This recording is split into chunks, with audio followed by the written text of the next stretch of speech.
السلام علیکم، کیسے ہیں آپ سب؟ امید کرتی ہوں سب خیر خیریت سے ہوں گے۔ اور زینیا بڑی حیران سے دیکھ رہی ہے ماما کیا کر رہی ہیں، کیا کر رہی ہیں ماما؟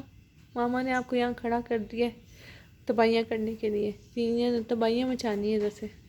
کور بھی گرا دیا اس نے میرے موبائل کا۔ کہاں گرایا آپ نے؟ ابھی آپ نے تیار نہیں ہوئی، کپڑے نہیں پہنے آپ نے؟ اب ہم یہاں پہ کھڑے ہونے لگے ہیں، تھوڑا تھوڑا ہم کھڑے ہو جاتے ہیں۔ ابھی یہ دیکھیں، ابھی اس کا اوف اوف اوف گر گئی نا یہ دیکھیں بغیر سہارے کے اب کھڑی ہوتی ہے۔ آ آ آ آ گر گیا زینیا۔ اوہ شور کی آوازیں آ رہی ہیں، شور کی آوازیں آ رہی ہیں، چیوں کی آوازیں آ رہی ہیں۔ چیا کہاں ہوگی، کہاں ہوگی؟ ابھی سارے کپڑے میں نے یہاں پہ رکھے ہیں اور لائٹ چلی گئی ہے۔ لائٹ دیکھیں اب کب آتی ہے، تو میں جلدی سے جا کے برتن دھو لوں، یہ نہ اس دن کی طرح سارے کام رہ جائیں۔ اور زینیا دیکھنا، ہاں جی کیا بات ہے زینیا، کیا بات ہے؟ اور بھیا گئے ہیں اسکول، زینیا کے بھائی اسکول گئے ہیں، بھائی اسکول گئے۔ زینیا کے میں نے وہ والے کپڑے نکالے ہوئے ہیں بنانے کے لیے، تو زینیا ماشاءاللہ بڑی ہوشیار ہو گئی ہے، ابھی یہ فون بھی سننے لگی ہے۔ زینیا ہیلو کر دو، ہیلو کر دو، ہیلو ہیلو زینیا ہیلو کرو۔ اللہ اس کا بس نہیں چل رہا، میں پیر فون پکڑ لوں۔ اوہ اللہ اللہ اللہ، ہیلو کرو پہلے، ہیلو کرو، ہیلو۔ کس کا فون ہے؟ چاں کر کے دکھاؤ، چاں چاں۔ زینیا جو ہے میڈم تیار ہو گئی، اس کو میں نے یہ والا رومپر بنایا فاطمہ کا ہی، تو ابھی میں نے اس کو کیپ بنا دی ہے کیونکہ بہت ٹھنڈ ہے، اب اس نے گود میں آنا ہے۔ اور سارے جو میں نے اس کے تھے نیچے کے کپڑے وغیرہ وہ بھی چینج کیے ہیں۔ پہلے میں نے سوچا تھا یہ بناؤں، لیکن پھر میں نے کہا نہیں رومپر بنا دیتی ہوں۔ اور ابھی ہاں جی اس کا بس نہیں چل رہا، کہاں جاؤ گے، کہاں جاؤ گے؟ تو ابھی میں نے اس کو پاؤڈر دیا ہے کہ تھوڑی سی ویڈیو تو بنا لو بہن، بہت آپ کے نخرے ہو گئے ہیں، نخرے کرتی ہے یہ۔ ابھی ماما کے ساتھ جاؤ گی؟ اس کا سیل ہے ختم ہوا ہے، کچھ پکانے کو مارکیٹ سے لے کے آؤں، اور ٹائم دیکھیں 11:30 ہو گئے ہیں، تو باقی جو کام ہے صفائی وغیرہ کا وہ میں نے کہا کے کر لیں گے۔ تو بس ابھی چلتے ہیں، اس لیے میں نے اس کو بنا دیا کہ باہر ابھی دھوپ نہیں نکلی ہوئی، موسم بہت ہو رہا ہے جیسے بارش ہونے والی ہے، تو یہ والی اس کی چیزیں سمیٹ دوں۔ اللہ وہ گر گئی زینیا گر گئی، زینیا یہ کیا ہوا؟ اوہ رونے لگ گیا، اوہ رونے، یہ پاؤڈر کے چکر میں، لوشن کے چکر میں گر جاتے ہو، گر جاتے ہو، انسان بن جائے کرو۔ اچھا چلو آپ چلیں۔ بہت دنوں سے میں چاہ رہی تھی کہ میں آپ کے ساتھ بات کروں، تو میں نے جو ہے ایک ڈائری میں سارے جو اپنے سوال تھے وہ لکھ لیے کہ مجھے یاد رہے میں نے کس کس بارے میں آپ سے بات کرنی ہے، اور کچھ میں نے شاید آپ کو بتایا بھی ہو، کچھ ایسے سوال ہیں جو میں نے شاید آپ سے ساتھ کبھی ذکر نہیں کیا۔ تو آج سب سے پہلے میں بات کروں گی، میری شادی 2006 میں ہوئی جب میں 3rd ایئر کی اسٹوڈنٹ تھی۔ تو بس میری امی نے ایک دن مجھے بتایا کہ تمہارے سسرال والے تمہاری شادی مانگ رہے ہیں، تو اس کی ریزن یہ تھی کہ جو میری ممانی تھی، میرے ہسبینڈ کی امی، ان کی طبیعت کافی خراب تھی، تو اس وجہ سے وہ اپنے بیٹے کی شادی کرنا چاہ رہے تھے۔ تو بس 22 دن کے اندر اندر میری ڈیٹ فکس ہوئی، اسی دوران میری تیاری وغیرہ ہوئی شادی کی، تو 2006 جنوری میں میری شادی ہوئی۔ اور ولیمے والے دن جو تھی میری ساس کی کافی طبیعت خراب ہوئی، میری ممانی کی، تو ولیمے والے دن ان کی ڈیتھ ہو گئی تھی، تو یہ بہت بڑا ایک صدمہ تھا ہمارے لیے۔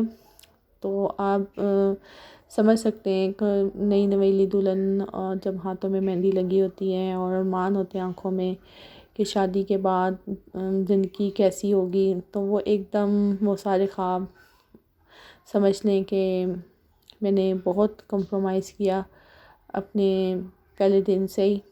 اور کیونکہ جو میرے ہسبینڈ کے بہن بھائی تھے وہ بہت چھوٹے تھے، مطلب جو آپ اکثر میری ویڈیو میں طیبہ دیکھتے ہیں، میری نند ہے، وہ میرا چھوٹا بیٹا جو احسان ہے اس سے بھی چھوٹی تھی، مطلب وہ 6 کلاس میں تھی، اور جو میرا دیور تھا وہ بھی 6 کلاس میں تھا، یہ 2 چھوٹے بہن بھائی جو 6 کلاس میں تھے۔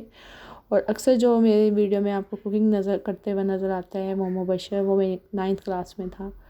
اور جو میرے ہسبینڈ سے چھوٹا تھا وہ تو ماشاءاللہ سے میرے ہسبینڈ سے 1.5 سال چھوٹا تھا، لیکن اس کی شادی نہیں ہوئی تھی. شادی سب سے پہلے میرے ہسبینڈ کی ہوئی تھی. تو یہ ذمہ داریاں میرے پہ پڑیں اور میں نے پہلے ہی دن سے ان بچوں کو ساتھ اپنے بہن بھائی نہیں اپنے بچے سمجھ کے میں نے ان کو پالا. اور جو میرے ہسبینڈ تھے وہ ڈیٹ مار رہے ہیں اسلام آباد پاکستان.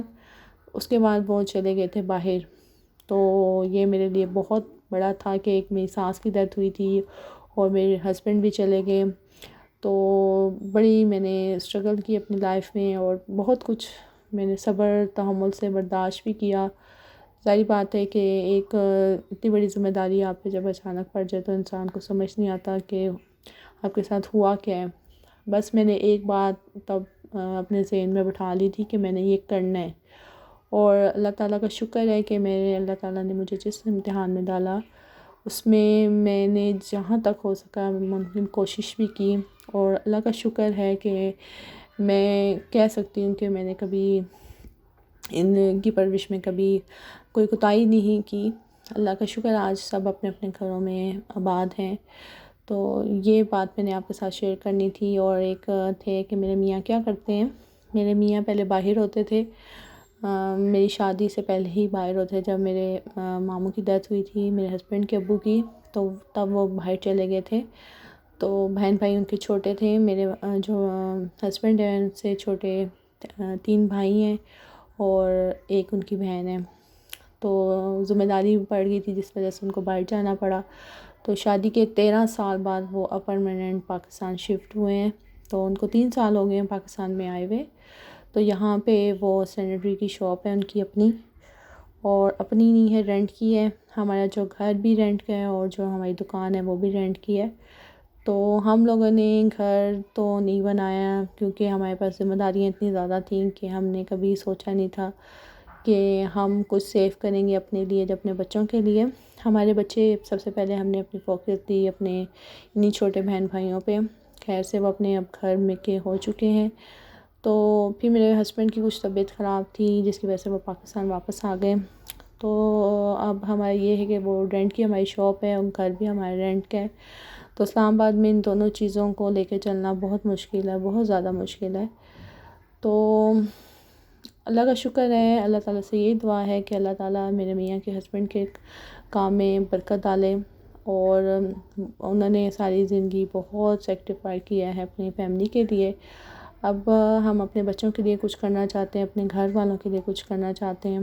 تو بس اللہ تعالیٰ سے یہی دعا کرتے ہیں کہ اللہ تعالیٰ نے جو ہم پہ ذمہ داری ڈالی تھی اللہ تعالیٰ نے ہم نے جتنی ہو سکے ہم نے اس کو ادا کیا ہے. تو میں تو یہی کہتی ہوں کہ اگر اللہ تعالیٰ ہمیں صلہ دینا چاہتا ہے تو ہمارے بچوں کو نیک بنائے. جو میری خواہش ہے میرے بچے کسی قابل بنے، ان کی اچھی پڑھائی ہو، ہمارا گھر ہو اور میرے ہسبینڈ کا کام اچھا ہو جائے. ظاہری بات ہے حالات جس طرح چل رہے ہیں اس طرح تو گھر اور دکان کو لے کے جانا بہت زیادہ مشکل ہے. تو ماشاءاللہ سے میرے 3 بچے ہیں. سب سے بڑا میرا بڑا بیٹا ہے ابراہیم، وہ ماشاءاللہ سے 2 نومبر کو 15 سال کا ہو جائے گا. اس کے بعد احسان ہے وہ ماشاءاللہ سے 12 سال کا ہے. اور سب سے چھوٹی میری زینیہ مٹھو میری وہ ماشاءاللہ 8 منتھ کی ہے. تو آپ سوچ رہے ہوں گے کہ 2 بڑے بچے اور 1 چھوٹے. بس اللہ تعالیٰ کی جو رضا ہوتی ہے. میرے ہسبینڈ کو بچیوں سے بہت زیادہ پیار تھا تو ان کی خواہش تھی کہ اللہ تعالیٰ ان کو ایک بیٹی دے. تو یہ طے ہے کہ قسمت میں جو کچھ لکھا ہوتا ہے نا وہ آپ کے اسی مقرر وقت پہ آپ کو ملتا ہے. تو اللہ نے مجھے بیٹی دینی تھی اور میرے جو چھوٹے بیٹے سے 11 سال کے گیپ کے بعد مجھے اللہ تعالیٰ نے بیٹی دی اور اللہ تعالیٰ نے ہماری فیملی کو مکمل کیا. تو یہ ہے میری پیاری سی وقت اور ٹائم میں کیسے گزر جاتا ہے پتہ ہی نہیں چلتا. تو بس ابھی میں نے زینیہ کو کپڑے چینج کروائے ہیں اور یہ والا جو ٹراؤزر ہے میں نے سائڈ پہ رکھ دیا کیونکہ اس نے لیگن پہنا ہوا تھا. تو میں نے کہا یہ نہ ہو زیادہ ہی یہ بھی اس کو گرمی لگے. تو یہاں پہ اس کو میں نے جو کسٹرڈ تھا وہ کھلا دیا. ماشاءاللہ اس کا بیڈ فل ہوا ہوا ہے. تو ابھی میں سوچ رہی ہوں میں نماز پڑھ رہا ہوں جلدی سے. نماز عصر کا بھی ٹائم ہو رہا تھا تو میں نے جلدی سے پہلے نماز پڑھنی ہے. اس کے بعد میں آپ کو دکھانے آ گئی کہ یہاں پہ میری دیورانی ہے وہ کپڑے دھو رہی ہے. تو ایک دفعہ ہفتے میں وہ لگاتی ہے، ایک دفعہ میں لگاتی ہوں. اس طرح دونوں کے کام ہو جاتے ہیں جلدی سے. اور بادل بھی آیا ہوا ہے تو میں اس کو یہ کہہ دی یہ نہ ہو کہ بارش ہو جائے تم جلدی سے کپڑے دھو لو. تو یہ تھا میرا ولاگ. آئی ہوپ آپ کو پسند آیا ہوگا. اگر پسند آیا لائک شیئر سبسکرائب کرنا مت بھولیں گے. آپ کی سپورٹ کی بہت سخت مجھے ضرورت ہے. پلیز میرے چینل کو سپورٹ کریں. اگر میری ویڈیو آپ کو پسند آتی ہیں تو لائک اور کمنٹس بھی ضرور دیا کریں. اللہ حافظ.